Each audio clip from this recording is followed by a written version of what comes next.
want to be helpful in that way. The next topic is going to be child abuse. It's not a lengthy topic, but it will take about 20 minutes. So I think what I'll do is give you your 5-minute break now, and then we'll come back and introduce that. There's some important key things that you need to be aware of for that. Also, there's a learning activity on the eating disorders today. So as you recall, I will be giving you some class time today to finish your learning activities during our class time, and they're all again due at midnight tonight. So let's go ahead and take that 5-minute break until 10:50, and then we'll come back and do our last section.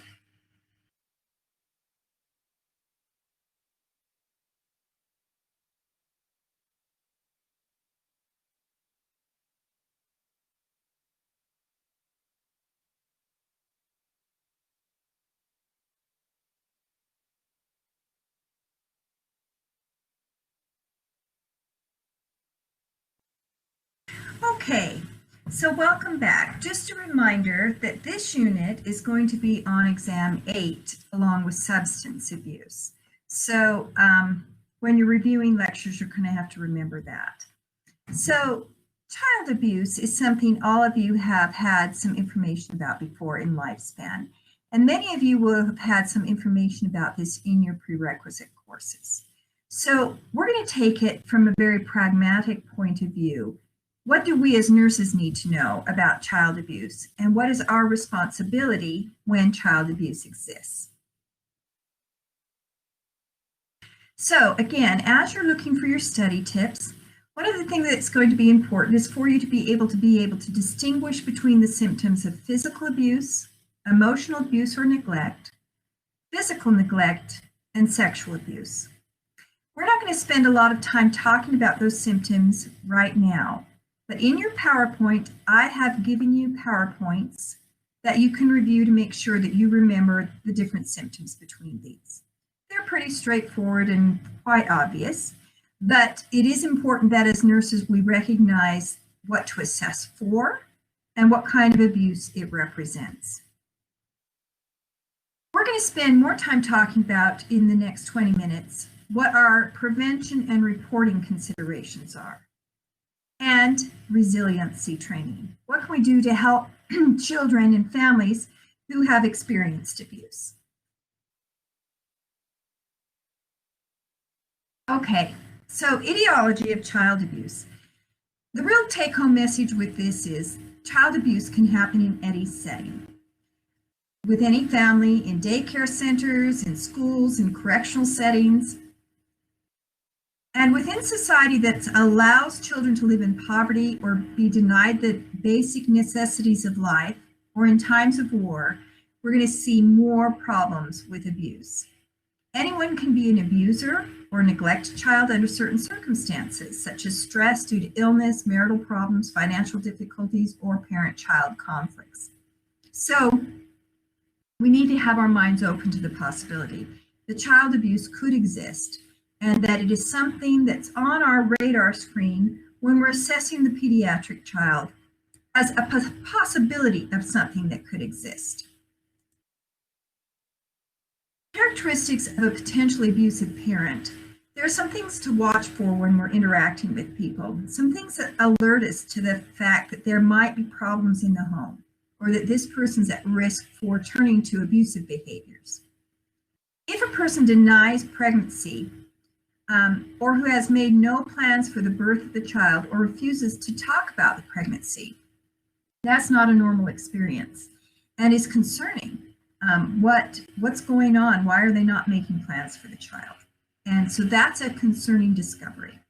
Depression during pregnancy, fear of the delivery, lack of support from husband or family, undue concern about the unborn child's gender or how well they'll perform, fear that the child will be one of too many children, birth of an unwanted child, indifference or negative attitude toward the child by the parent after delivery, resentment toward the child by a jealous parent, and the inability to tolerate the child crying, viewing the child as being too demanding. So notice, if you're a nurse, the care settings where you're going to see most of these is in the OB setting.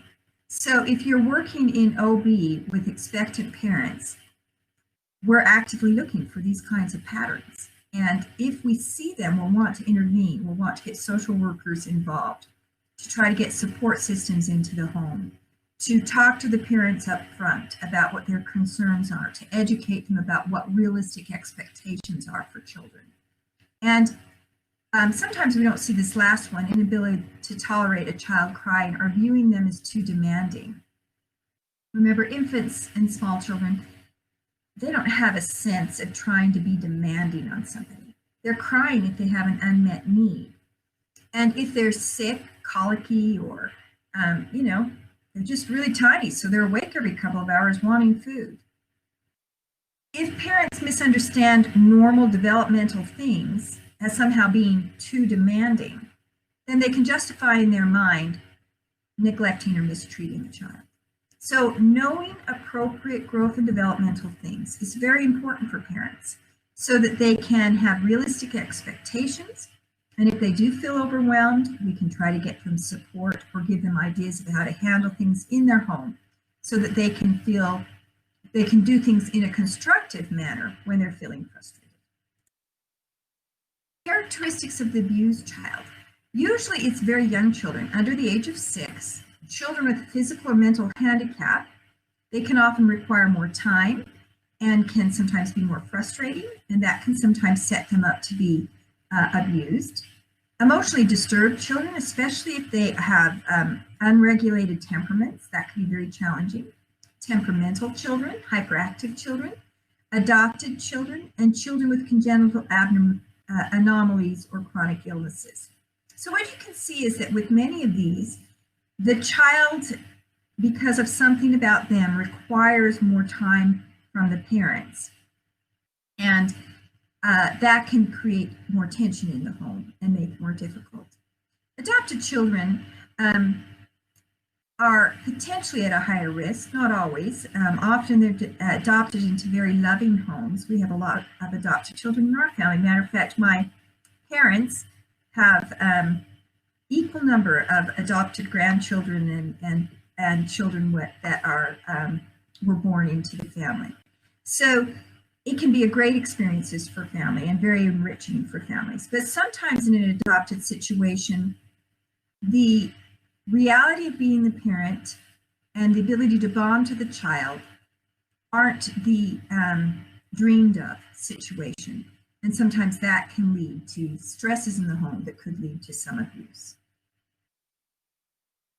So the types of abuse. So I mentioned earlier that you do need to be able to distinguish between the types of abuse. I want to point out 2 terms you do need to understand under the physical abuse. Munchausen by proxy and shaken baby syndrome. So Munchausen by proxy is a very interesting situation where the mother typically, or the primary caregiver, fabricates an illness in the child and deliberately causes an illness or injury in the child so that the parent can have the child in the sick role and get that support. So for example, sometimes mothers might make their child sick, give them medications that make them vomit or make them have GI distress. And then they take them to the hospital. And of course, you bring a sick child to the hospital, the nurses and the doctors, they're very attentive. You may have family members that come in and go, oh, you poor thing, you must be under so much stress. What can I do to help you and your family? So they're getting a lot of secondary gain by having a sick child. And sadly and remarkably, it seems just so unbelievable sometimes that somebody would actually hurt their own child so that they can have attention. That's interesting, Ashley. I have not seen I was unaware that there's a TV series on this. But I think it's particularly sad. And it's something that we watch for. Many of you will be rotating through Primary Children's Hospital. And it is a place where occasionally we've had students being on cases where it was discovered by the healthcare providers that the mother was actually harming the child within the hospital. And it came to the attention of the nurse or somebody else who was observing it. and they realized this was what was actually going on. Shaken baby syndrome is especially challenging too. This is happens when somebody actually grabs a small child and shakes them back and forth, which causes their head to go back and forth, causing a severe brain injury. Sometimes people don't actually realize that they're putting their child at such risk because of lack of education on their part. But all parents have been frustrated with children, especially if you're tired, hungry, right? Bad combination. And sometimes if people don't know what to do when they're frustrated with a child, they may just pick the child up and shake them because they're frustrated. And it's caused tragic, tragic outcomes for the child with severe brain injury and sometimes death. So there's actually a campaign, you may have seen it at times, where they show and try to educate the public on how inappropriate it is to shake a child for any reason at all. And we actually want to teach people what to do when they feel frustrated with a child. It's not uncommon for people to get tired and frustrated, especially with small children. And therefore, they need to be taught what they can do instead. What can you do instead if your child is crying and you're frustrated and tired?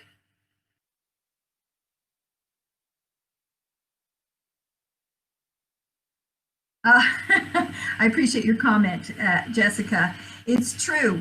We're all human. We get tired, but parents who have been educated understand that they will have times when they're tired or when they're frustrated.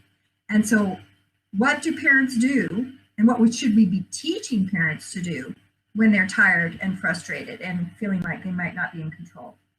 Yeah, place the child in a safe area and take a break. There's nothing wrong with leaving a child in the crib crying while you go into the other room, put the headset on, and take a 10-minute breather.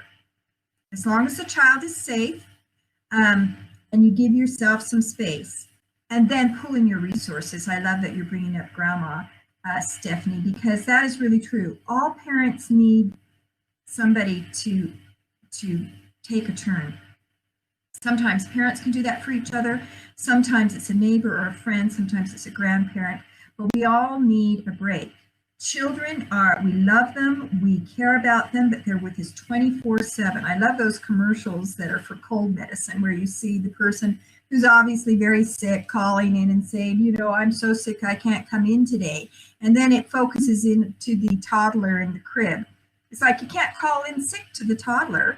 You may be very sick, but you still have the children in the home. You still have to take care of them. So parents need resources. And there are actually resources in our community. I'm not sure if you're aware of this, but there are places where parents can drop their children without appointments ahead of time just because they need a break. And let somebody who's trusted and has been, gone through background checks, and that's their purpose, is to take care of children, to give parents a break, and to prevent abuse, and just to help parents, period. And so there are places available for that, and we need to make sure parents, especially those we identify as at risk, know that they have resources. So there's also emotional abuse or neglect. Now, emotional abuse or neglect, you're going to see on the slides that come up in the PowerPoint. There's a list of symptoms associated with that. But one thing I always like to make clear is that emotional abuse is when you are verbally abusive, meaning that you are attacking the self-worth of the individual, saying really awful things to the child, like, your father wouldn't have left us if you weren't such a terrible child. Can't you get anything right? You're so stupid. Things that attack the self-worth of another individual is emotional abuse. And inherent with any form of abuse, physical abuse, neglect, sexual abuse, emotional abuse is part of that, right? Because if you're willing to hurt a child in any way, it is attacking their self-worth. Okay. So, key considerations. What are we as nurses going to do when we suspect abuse? First of all, we need to consider the possibility of abuse. There are tragic stories that come out every year where children have been, injured severely for a lifetime, or sometimes they've died, and somebody does a backtrack history on him and discovered that the child was brought to ERs 2 or 3 times in the year preceding this devastating event. Yet no one realized that this was an abused child. Why not? Well, that's what we mean by consider abuse in the differential. The differential diagnosis is what doctors do and what we do. When somebody comes in with a set of symptoms, we consider all the possibilities of what could cause the symptoms. So if they come in with a stomach ache and vomiting, we think of colic, and we think of food poisoning, and we think of, viruses, we think of other things that could cause this. But one of the things we should consider is, could it be related to some kind of abuse? This is especially true if a child comes in with injuries.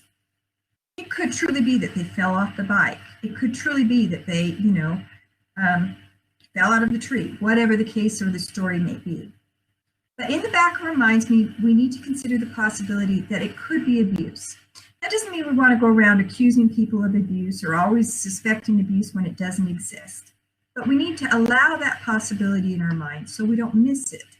We consider it as a possibility. We also need to make sure we thoroughly assess the child. So when the person is brought in for our care, the child needs to be changed to the hospital gown. And even if they're in for the broken arm, we're going to want to take a chance to just kind of, lift the gown and look at the stomach, do that full assessment, listen to the heart and lungs. When you're doing that, pay attention to the chest, pay attention to the stomach, pay attention to the legs. Are there bruises? Is there anything that makes us think that something more than that broken arm is occurring? We're especially watching to see if the story the parents and the child gives matches the injury. There are very predictable places where children who are riding bikes or stumbling and fall will get injuries. But if they get injuries in places where that's not common, that doesn't line up. The story doesn't match, and that would make us have a higher level of suspicion. If we suspect something, we as a team will be addressing it together. We definitely want to watch how the children and the parents interact. A person who is an abuser wants to keep control of the situation. They often speak for the child. They often give intimidating looks to the child, or the child may not be willing to look at the parent. Those are kind of signs that make us wonder what's going on. That doesn't necessarily mean abuse is going on, but it makes us wonder if there's more to the story than what we're actually seeing. So we want to make sure we do a thorough assessment and make sure that we don't miss anything. If there is a suspicion of child abuse, Child Protective Services must be called in. That's the law. If you're in an institutional setting, then you will follow the protocols for having that call made, meaning that there's some system in your ER or in your OB unit or wherever you are at, a system and a policy, and you follow it, and that's how it's made. It's not like every individual calls Child Protective Services. Interestingly enough, when I first started teaching Child Protective Services, legally, only teachers and healthcare providers were legally obligated to call Child Protective Services if they suspected child abuse. That is no longer the law. The law is anyone, any citizen who suspects child abuse is legally required to report it. Now, Child Protective Services doesn't need you to have an absolute certainty of abuse before you call. It's their job to go out and assess the situation and determine if abuse has really occurred. When we're a nurse, we have a little bit more in our favor. We've got the injury in front of us. The doctor can do x-rays or body scans or other things that help confirm our suspicion of abuse. But if you're the neighbor or friend, you may hear the yelling, you may see an injury that makes you suspicious, and you don't have to have absolute proof that abuse has occurred. You just have to have a level of suspicion that makes you worried enough to call. And then they will do the research. They will go in and view the family. They will go assess what's going on and make the determination to see if there's enough evidence that abuse is occurring and that something needs to happen in the home. One of our most serious abuse cases in the state of Utah was actually discovered by a handyman. He had been called in a home to, I think it was to fix plumbing. And he went in the home, and the home was kind of, kind of a mess and a little bit dirty, but homes can be sometimes. And but what struck him is the entire time he was fixing this plumbing was there was evidence of children throughout the house. There was children's toys, there were children's clothes strewn throughout, but he didn't hear any children. It was incredibly quiet. And he noticed at one point that a little one had cracked a door and was looking out at him. Now, he had children of his own, and he realized, children are curious and they want to be in the midst of things. And usually they're noisy and a lot's going on. And it just struck him as odd and kind of unsettling. He had that gut feeling that something's not right. He was very hesitant. Do I call? Because I have a gut feeling. I didn't see anything. I didn't even see the children. But that was part of what bothered him. Why didn't I? I always see the kids. They always want to see what I'm doing there. I'm telling them what's happening. So he did call because he just felt uncomfortable about that home. And it turned out to be one of the more severe cases of abuse in the state of Utah when it was investigated. So we don't have to have proof to make the call, especially when we're neighbors or, have some other association with it. When we're in our nursing role, we go through the protocol to make the call. So the call is legally expected. When abuse occurs, the children's justice system will be contacted. And the children's justice system is a place where the child goes to be evaluated, to be interviewed, and for all of the evidence to be collected that might be needed if it's going to go to court. So let me insert real quickly a little video that shows you of what the children's justice system is about.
So you can see that this is the legal side of what will happen to collect the evidence. This has really been a breakthrough about 30 years or so ago. They developed these children justice centers because in the past what happened is the story kept being retold and different police officers would interview the children and the parents. And Some of them had more training than others, and it just kind of re-traumatized the family and the children over and over again, having to tell this story. So this allows, from a legal standpoint, for this to be done in a very friendly, home-like setting by people who know what they're doing. It's videotaped, and all the legal information is collected at one time. And then the focus can be on helping the family heal and the child heal. And that's where we get into resilience training. You may be aware that people who've experienced untoward childhood experiences, including child abuse, often have toxic outcomes when they're older. There's a much higher degree of physical problems, you can see listed on the one side here, and a high degree of emotional and relationship problems, as you can see on the other side of this slide. What it says is that if you haven't had a secure childhood, and especially if abuse has been in the child's life, this is going to have lifelong concerns for them, unless we can do something to help them build resilience. So that's the real focus. After a child has experienced abuse, we've legally reported it, the legal side is doing what they're doing, and then we're coming in with resilience training. So resilience training is exactly what it says. Life is hard and it is challenging in many ways. And we know some things in particular are going to be very difficult, including child abuse. And so we're going to want to take an active role with the family and especially the child to teach them resilience training. So if you'll just look down the side, you can see the things that are going to be taught. We're going to teach competence. We want to identify the child's strengths and empower the child to make decisions that allow them to be independent.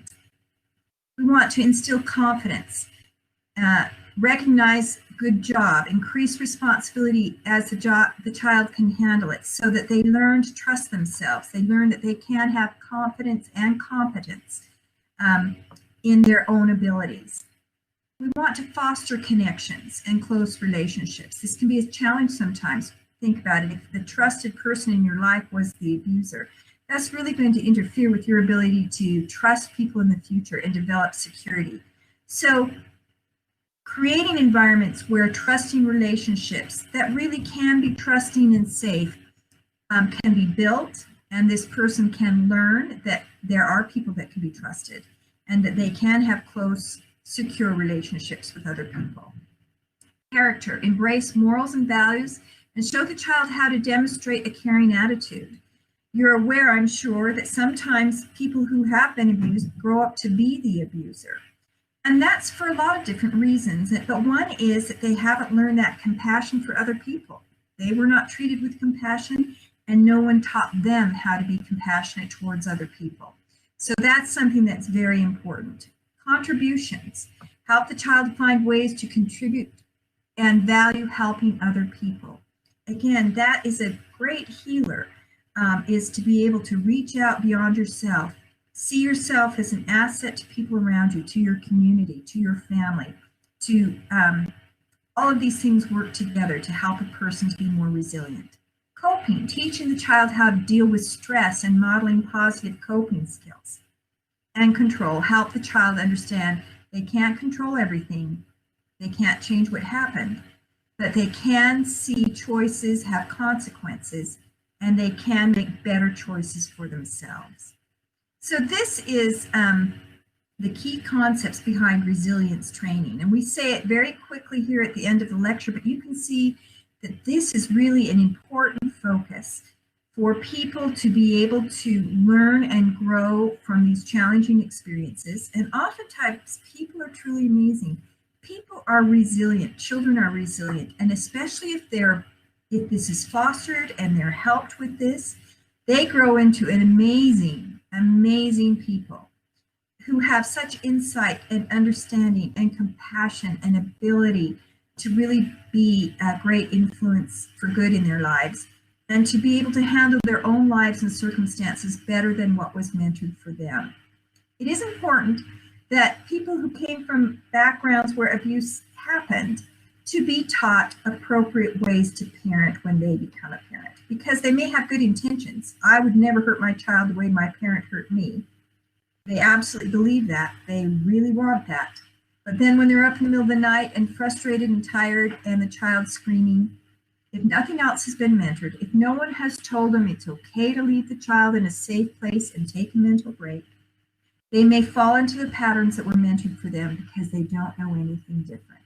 So parenting classes for people so that they will know how to do it differently than what was mentored for them is also an important aspect as they go into their parenting roles. Any comments or that anybody wants to make about this particular section?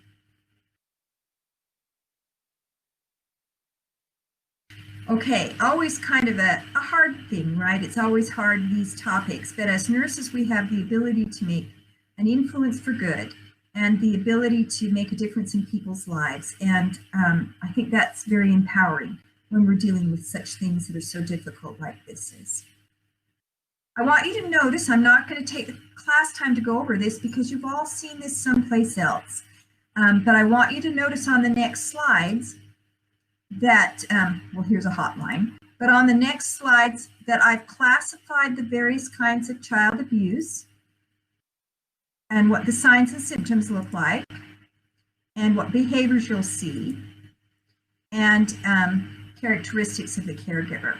This is just a reminder of each of the various kinds of abuse. It's worth looking at. Most of us kind of recognize the various kinds of abuses. You've learned them in other classes. It's not hard to understand in any way.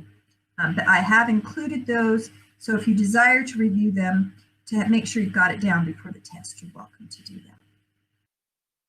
Okay, so that kind of concludes what we're going to present on child abuse.